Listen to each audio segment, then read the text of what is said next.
नमस्कार, भारत समाचार के डिजिटल प्लेटफॉर्म पर आप सभी का स्वागत है। मैं हूं आपके साथ शांतनु त्रिपाठी। आज पुरानी पेंशन बहाली को लेकर लगातार जो कर्मचारी हैं वो प्रदर्शन कर रहे हैं और ओल्ड पेंशन स्कीम को लेकर मांग जो है वो लगातार की जा रही है। और इसी मुद्दे पर आज बात करने के लिए हमारे साथ पुरानी पेंशन बहाली संगठन के राष्ट्रीय अध्यक्ष विजय कुमार बंधु जी हैं। विजय कुमार जी, बहुत स्वागत है आपका भारत समाचार पर। सबसे पहले तो मैं जानना चाहता हूं कि ये जो पुरानी पेंशन बहाली की मांग आखिर जो है वो तमाम कर्मचारी, हमने देखा कि किस तरह से दिल्ली में भी जो है भारी संख्या में लोग पहुंचे हुए हैं। क्या मांग है और क्या मुद्दा है आप लोगों का, ये जो मांग की जा रही है? जी, सबसे पहले तो सर आपको बहुत बहुत धन्यवाद और भारत समाचार को धन्यवाद कि लगातार जनवादी मुद्दे उठाते रहते हैं और खास करके हमारी पुरानी पेंशन का जब भी विषय रहा तो आपके चैनल से हमेशा आवाज आती रही है। तो इसके लिए आपको, ब्रजेश सर को, ब्रिजेंद्र सिंह जी को, सबको धन्यवाद देता हूँ। अब आता हूँ मैं पुरानी पेंशन पर। देखिए, मैं पुरानी पेंशन कोई आज का विषय नहीं है कि आज अचानक आया और 1 अक्टूबर को लाखों लोग दिल्ली के अंदर आ गए। पिछले लगभग 10 सालों से इस आंदोलन को मैं चला रहा हूँ और लगातार धरना प्रदर्शन, भूख हड़ताल, जो भी एक माध्यम, लोकतांत्रिक माध्यम होता है, उसके माध्यम से हम लगातार कर रहे हैं। और उसका असर भी रहा कि कई राज्यों के अंदर पुरानी पेंशन, 4 राज्यों के अंदर पुरानी पेंशन बहाल भी हुई है। चाहे वो हिमाचल हो, चाहे वो राजस्थान हो, चाहे वो छत्तीसगढ़ हो, चाहे वो झारखंड हो, और अभी 2-3 जगह प्रक्रिया में मामला चल रहा है। और ये जो विषय है ये बहुत संवेदनशील विषय है, क्योंकि कोई भी कर्मचारी हो, शिक्षक हो, यदि वो 30 साल 35 साल सरकार की सेवाएं करें और बाद में उससे कह दिया जाए कि आप की जो बुढ़ापे की सुरक्षा है वो कोई कंपनी उठाएगी, वो कंपनी तय करेगी कि हमें क्या देना है या कितना मिलेगा, कंपनी तय करेगी। तो ये बड़ा दुर्भाग्यपूर्ण है। और हम वेलफेयर स्टेट में जीते हैं। हमारे संविधान में जो व्यवस्था दी गई है, लोक कल्याणकारी राज्य, और पुरानी पेंशन लोक कल्याणकारी राज्य का एक बड़ा स्टेप है। और आज क्या हो रहा है, वेलफेयर स्टेट को बिजनेस स्टेट बनाया जा रहा है। हर चीज को लाभ हानि से देखा जा रहा है। जबकि मेरा मानना है, चाहे चिकित्सा हो, स्वास्थ्य हो, परिवहन हो, ये कुछ ऐसी चीजें हैं जहां पर लाभ हानि का विषय नहीं होता है। जैसे हमारे घर में किसी माँ बाप बीमार हो गए और हमारे कुछ पैसे खर्चे हो गए, तो हम उसको लाभ हानि से देख सकते हैं क्या? हम तो ये देखेंगे कि नहीं, मेरी ड्यूटी है, मेरी लायबिलिटी है, मुझको उसको पूरा करना है। तो ये सवाल हमारी अस्मिता से जुड़ा हुआ है, कर्मचारियों की अस्मिता से जुड़ा हुआ है। और पुरानी पेंशन ना होने से मैं बड़ी जिम्मेदारी से एक बात और कहना चाहता हूँ, कर्मचारी का तो नुकसान है ही है, साथ साथ सरकार का और देश का नुकसान है। शायद अभी हमारे जो तमाम अर्थशास्त्री इस बात को समझ नहीं पा रहे हैं, वो उस दिन समझेंगे जिस दिन नई पेंशन व्यवस्था की ईमानदारी से समीक्षा कर लेंगे। ईमानदारी से इसलिए कह रहा हूँ कि नई पेंशन व्यवस्था में 10% हमारा, 14% सरकार का, 24%, यानी कि 10,000 अगर मान लेते हैं किसी का और 24,000 रुपए प्रति व्यक्ति लगभग जा रहा है। सरकार के पास नहीं जा रहा है, कंपनियों के पास जा रहा है। तो कंपनियां इसका लाभ उठा रही हैं, उसमें कर्मचारी पिस रहा है, उसमें सरकार की अर्थव्यवस्था डवाडोल हो रही है, उसमें देश का नुकसान हो रहा है। ये मेरा कहना जी। लेकिन देखिए, कहा यह जा रहा है कि उससे जो जिस तरह से आपने कहा कि कंपनियों में इन्वेस्ट किया जा रहा है या कहें शेयर मार्केट में इन्वेस्ट किया जा रहा है, मार्केट से जो रिटर्न मिलेगा उसी के आधार पर जो न्यू पेंशन स्कीम है उसमें लोगों को पेंशन जो है वो दी जाएगी। यही नई पेंशन स्कीम में यही प्रावधान है। लेकिन पुरानी में कहा जा रहा था क्योंकि सिक्योरिटी ज्यादा है, नई पेंशन जो स्कीम है उसमें कहीं ना कहीं मार्केट का रिस्क है, और इसी वजह से जो तमाम कर्मचारी हैं वो इसका विरोध करते हुए नजर आ रहे हैं। विजय जी, बिल्कुल। मैं आपको एक उदाहरण दूंगा। बहुत सारे लोग चीजों को समझा रहे हैं। शायद आज ही की, मतलब आज और कल की खबर है। जो लोग इस बात को नहीं समझ पा रहे, मैं उनको थोड़ा सा बताना चाहता हूँ। और ये मैं अपने से नहीं लिखा हूँ, मीडिया हमारा नहीं है, हम पेपर और टीवी नहीं है। ये अगर स्क्रीन पे आपको दिख रहा हो तो दिख रहा हो, नहीं तो फिर हम भेज देंगे आपके पास में। पेंशन 1770 रुपए बनती थी एनपीएस में, अब पुरानी पेंशन में आ गए हैं चिंताराम जी तो 36,850 रुपए, 36,850 रुपए। ये हिमाचल की खबर है, जहां पुरानी पेंशन लागू हो गई है। पहले उनको एनपीएस के तहत 1770 रुपए मिलता था। आप कल्पना करें, इस महंगाई के दौर में एक आदमी जो 30 साल सेवा दिया हो, 1770 रुपए में क्या वो अपनी बिजली का बिल दे पाएगा? क्या सिलेंडर रख पाएगा? क्या अपने बुढ़ापे में क्योंकि हमारा स्वास्थ्य भी उसी दौर में ज़्यादा खराब होता है, हमें दवाइयों के लिए बहुत पैसा चाहिए बुढ़ापे में। क्या 1700 रुपए में एक भी जाँच, आजकल जो डॉक्टर लोग लिखते हैं, एक भी जाँच कराने का पैसा है? और आज आप सोचिए, पुरानी पेंशन से 38,000 के आसपास, इसका मतलब वो अपना परिवार, अपना स्वास्थ्य और अपनी ज़िम्मेदारी पूरा निभा लेगा। तो हमको ये कोई ना समझाए कि एनपीएस बहुत अच्छी है, और जो लोग हमको समझाते हैं, मैं बड़ी विनम्रता से कहना चाहता हूँ, पहले वो खुद एनपीएस ले लें। जैसे अभी आरबीआई के गवर्नर साहब बड़े-बड़े लेख लिख रहे हैं, लिखवा रहे हैं। मज़े की बात आपको बताऊँ, वो खुद पुरानी पेंशन में है। मतलब हम अपने लिए पुरानी पेंशन लेंगे, नए वाले को समझाएँगे कि ये एनपीएस बहुत अच्छी है। इस देश के राजनेता अगर हमको समझा रहे हैं कि एनपीएस बहुत अच्छी है, तो फिर वो पेंशन व्यवस्था क्यों पुरानी में है? क्यों व्यवस्था में है? तो मेरा ये सवाल है, इस देश के राजनेताओं से, इस देश के सत्ता से, ये सवाल है कि जो व्यवस्था खराब है, आप हमें दे रहे हैं, जो व्यवस्था अच्छी है, उसके दायरे में आप क्यों हैं? ये सवाल पूरे देश की जनता पूछ रही है। दूसरा है, इस देश का अर्धसैनिक बल, कल्पना करें किन हालातों में वो देश की सेवा करता है, किन परिस्थितियों में वो रहता है। और आप एक बार सोच के देखें, वो ऐसी सर्विस होती है, कब क्या हो जाए कुछ पता नहीं, ईश्वर करे किसी के साथ ना हो, लेकिन हो जाती हैं घटनाएँ, दुर्घटनाएँ। हम लोग प्रतिदिन सुनते हैं कि आज यहाँ हो गया, आज वहाँ हो गया, इस तरह घटनाएँ सुनते हैं। सोच के देखें, जिस उम्र में वो होता है, उसकी पत्नी उस युवावस्था में विधवा हो जाती है। वो छोटे-छोटे बच्चे जो पापा का इंतज़ार करते रहते हैं, वो उनके सामने अर्थी पहुँचती है। वो आप सोचें कि जो बूढ़े माँ-बाप हैं, जिन्होंने उनको अपनी गोद में पाला है, वो उनकी अर्थी उठाते हैं। उस ऐसे अर्धसैनिक बलों को भी पुरानी पेंशन से वंचित कर दिया गया है। ये कौन-सी नैतिकता है? ये कौन-सा धर्म है? ये कौन-सा राष्ट्रवाद है? ये मैं पूछना चाहता हूँ। ये बड़ा गंभीर सवाल है, क्योंकि मेरे पास रोज़ 2-4 लोगों का फ़ोन आता है और बहुत पीड़ा में हैं वो लोग। और उन लोगों को जब पता चला कि देश का राजनेता 4-4 पेंशन लेता है और अर्धसैनिक बल को नई पेंशन का झुनझुना दे दिया गया है, बहुत पीड़ा में है। अभी एक और आश्चर्यजनक बात, अग्निवीर जो बनाए जा रहे हैं, अब तो सेना का भी खात्मा पेंशन का हो गया, और अग्निवीर ना एनपीएस में है, ना ओपीएस में है। मतलब देश की सेवा के लिए सर्वोच्च बलिदान करने वाले को पेंशन से काट दिया गया है, अग्निवीर की व्यवस्था है। बहुत कठिन है। शायद हमारे राजनेता उसको पार्टी-पार्टी देखना चाहते हैं, जबकि मैं चाहता हूँ ये संवेदनशील मुद्दा है, इसको गंभीरता से बात करें, इसमें पार्टी पक्ष-विपक्ष के चक्कर में ना पड़े। जी। जी। विजय जी, देखिए, जिस तरह से कहा जा रहा है, तमाम जो राज्य सरकारें हैं उनके द्वारा ये घोषणा की जा रही है कि देखिए हम पेंशन स्कीम जो है उसको लागू कर देंगे। लेकिन क्या प्रैक्टिकली ये पॉसिबल है? क्योंकि अगर देखा जाए तो जो भी कर्मचारियों का पैसा जो डिडक्ट हो रहा है उनके अकाउंट से, उनकी सैलरी से, वो तो मार्केट में इन्वेस्ट किया जा रहा है। वो पैसा ना तो सरकार के पास है, केंद्र सरकार के पास शायद, और ना ही राज्य सरकार के पास है। तो वो किस तरह से इसको लागू किया जाएगा और इसके क्या उपाय हो सकते हैं? जी। जी, मैं कह रहा हूँ कि जैसे मान लीजिए राजस्थान ने लागू किया, छत्तीसगढ़ ने लागू किया, झारखंड लागू किया, हिमाचल लागू किया। अगर ये और एक और इसके साथ मैं कहना चाहता हूँ, पश्चिम बंगाल ने कभी पुरानी पेंशन व्यवस्था को बंद ही नहीं किया। क्या पश्चिम बंगाल की शासन व्यवस्था, अर्थव्यवस्था नहीं चल रही है? इस देश की छठी अर्थव्यवस्था है भारत की। क्या वो चल रही है तो क्या वो खत्म हो गया राज्य?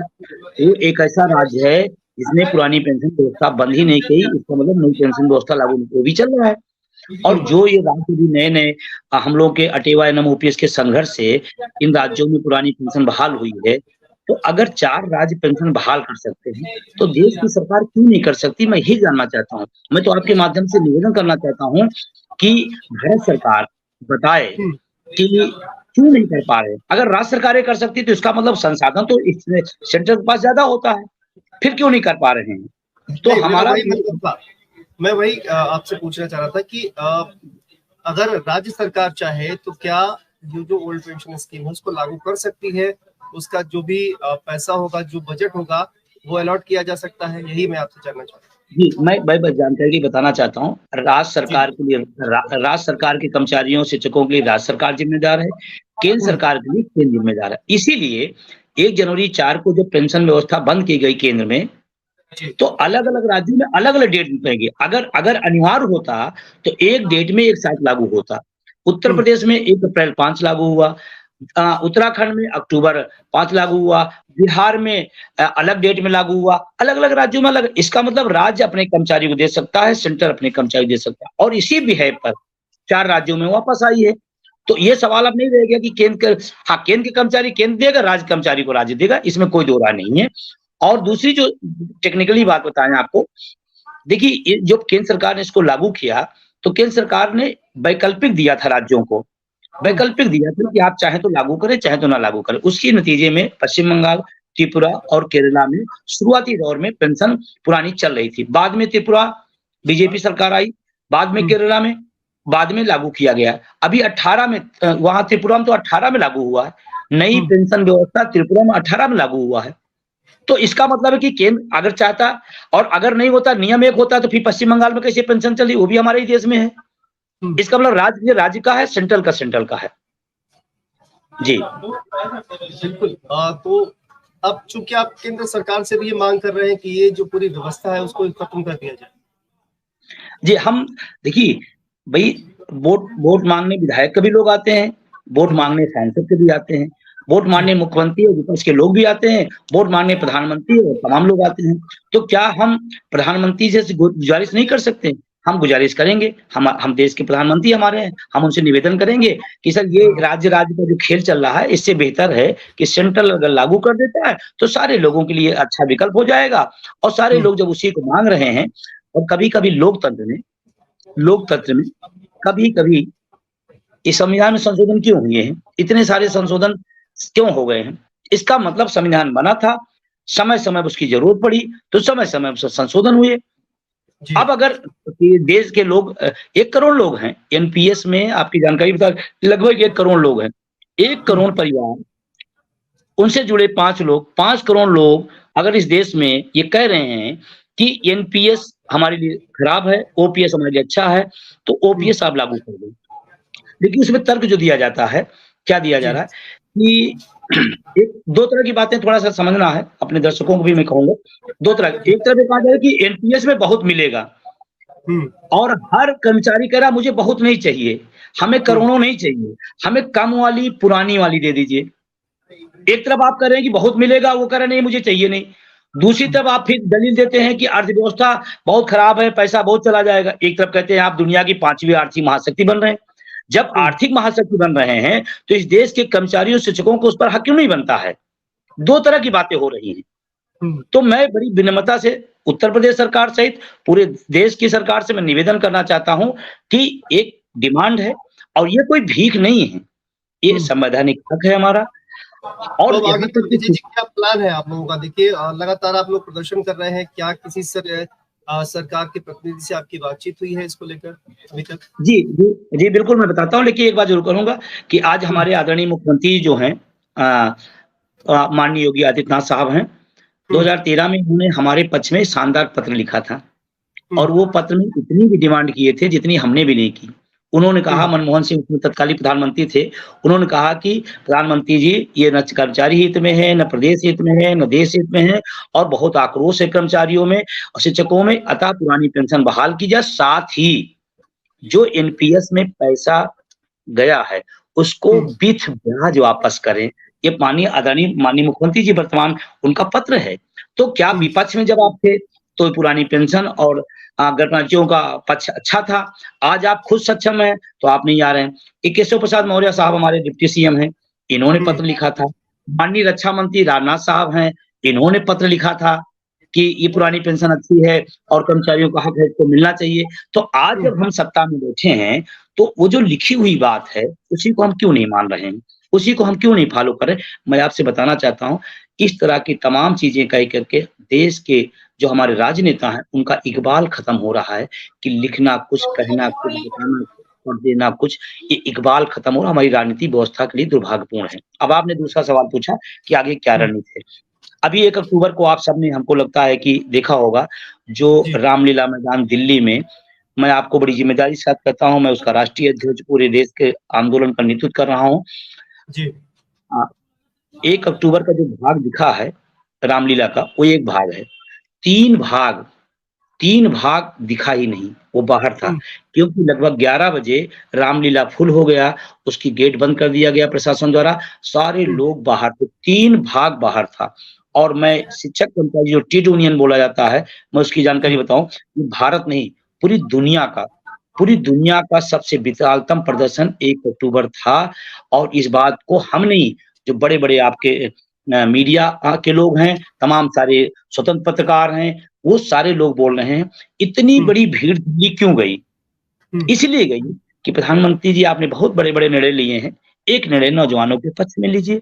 हम सब भी जी, आपकी जय-जयकार करेंगे, हम भी आपकी बात करेंगे। लेकिन आपने कहा कि आगे क्या रणनीति है? देखिए हमारा पिछले कई सालों से लगातार जागरूकता अभियान चल रहा है, हम उसको हुँ, चला रहे हैं, लोगों को जगा रहे हैं, लोगों को बता रहे हैं कि एनपीएस धोखा है, एनपीएस में आपका नुकसान है, एनपीएस में हमारा नहीं सब देश का भी नुकसान है। हम हुँ, लगातार बता रहे हैं, समझा उसका असर भी पड़ रहा है।